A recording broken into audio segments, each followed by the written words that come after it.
What's good, world? Malcolm back again, and I'm in the mountains. But unfortunately, y'all can't see it because it's too bright out here, so my camera really isn't picking it up. But I did a video a while back, and it was titled "Why I Have a Pre-T Beard," and it was basically going over the fact that I have PCOS. And for those of you who don't know what PCOS is, that's polycystic ovarian syndrome. And it's exactly what the name says. Polycystic means many cysts on your ovaries, and it can cause a lot of issues. It can cause your body to produce more male hormones, which a lot of people think that that's a blessing in disguise, because if you follow my channel, because of PCOS, that was the reason why I had a full beard in 2 months. But at the same time, PCOS can cause a lot of issues. It's extremely hard for me to lose weight. Even if I eat right, even if I exercise, it is extremely hard for me to lose weight. It makes my body insulin resistant, which means that at the current moment, I am pre-diabetic. So if I cannot figure out a way or find a diet that works for me, or a lifestyle change that works for me, then I can end up developing type 2 diabetes, which means that I can end up having to take insulin every day, just to adjust the insulin hormone in my body. Other than that, it can cause several types of cancer down below, and I really don't want to deal with that. If I get rid of it, I want to get rid of that stuff because I've come to the point where it's that point in my transition, not because I have cancer.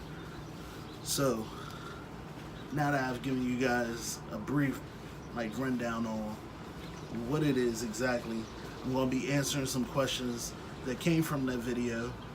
And the first question is it curable, or is there a cure? That was verbatim.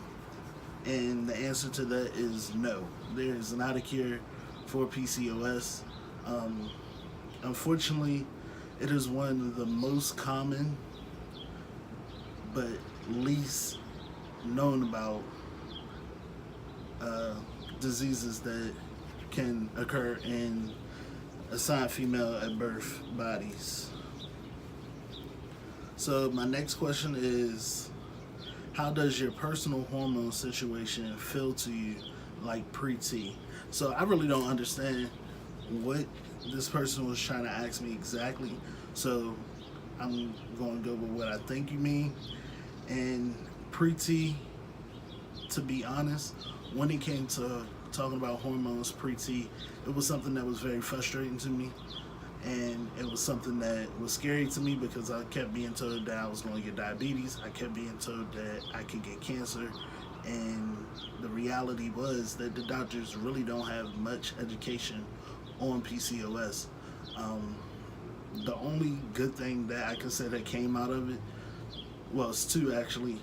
I had higher muscle mass and I was able to grow a beard quick. That was the only thing. Other than that, I went through years and years of different type of treatments that did not work. I got diagnosed at 15, so at 15, they put me on birth control. By the time I was 19, I was on progesterone, I think that's how you pronounce it. I was told that I had the estrogen count of a 60-year-old woman and my testosterone was higher than my estrogen levels. The more estrogen they put me on, the higher my testosterone went. So they really couldn't figure it out. I kind of gave up on it, and then I transitioned. So, does you having PCOS affect you being able to get on T? The answer to that is kind of tricky because my doctor, I did a consent form, and all she did was do blood work. She made sure that everything was in order, and then I got T. I think if I would have went to an endocrinologist instead of transgender center, then it probably would have been more difficult for me to get to, because they probably would have been more afraid of the consequences or what could happen, all that good stuff. So the short answer to that is no. The long answer to that is possibly if I went to a different doctor. Do you feel your hormones influence your gender expression or identity? I'm going to answer that with no, I do not. And the reason why I say that is because I was younger, I was a tomboy. Growing up, I was a tomboy. Once I got to the point where I was able to dress myself, I leaned more to masculine expression. And all of this was before I knew anything about being transgender. I didn't really learn about that until I was about 20, 21. So I would say no. Does having PCOS affect my transition? Yes, it does. I don't know if you guys remember, I made a video about it, but I was having Shark Week for like 4 months, and it was extremely difficult. It was like the worst 4 months of my life. Because of that, I went from starting at 0.4 cc, my bad, of testosterone when I started transitioning. I ended up, in that 4 months, I ended up at 0.75. So the reason why I'm on a higher amount of testosterone is to keep everything balanced so that I don't go through that period of time again. Another thing is that my doctor believed the reason why it was 4 months was because of the fact that the cysts on your ovaries can bust, and when the cysts bust, then it causes you to have Shark Week like symptoms. So, did you always identify as trans? I've answered this question several times before, and the answer to that is no. I did not know what transgender was until I was about 20, 21, and then it was like the heavens opened up and I realized who I was. Did you find, this is the last question, did you find that you had more muscle than a typical assigned female at birth body? Yes, I did. It's actually funny because I was in ROTC when I was in high school, and I actually won a weightlifting competition from the whole ROTC between the females and the males, and I think I benched 285 pounds. So I came home with 2 trophies. But yes, I've always had a lot more muscle mass, and like my shoulders were always more cut. It's actually weird because the only thing that's really unproportionate is my stomach.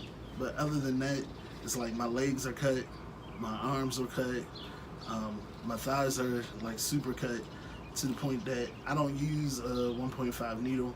I typically use a 1-inch needle because I have so much muscle in my legs. Like if I flex, it sticks out off of my leg like at least 1.5 inches. So yes, I've always had more muscle.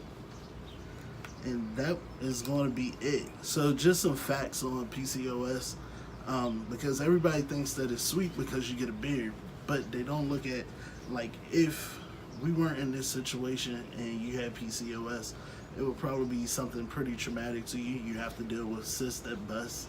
That is extremely painful. You have to deal with Shark Week for months, and it's being excessive. It was days where I couldn't go to school because it was so bad. I couldn't cough, I couldn't sneeze, I couldn't do anything, couldn't laugh too hard. I couldn't flex those muscles at all because then I would have to go get in the shower, I would have to change my clothes.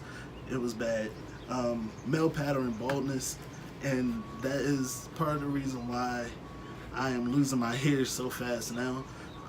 I don't know if you guys know this. My barber took my hairline way back. Like, my hairline should be like right here.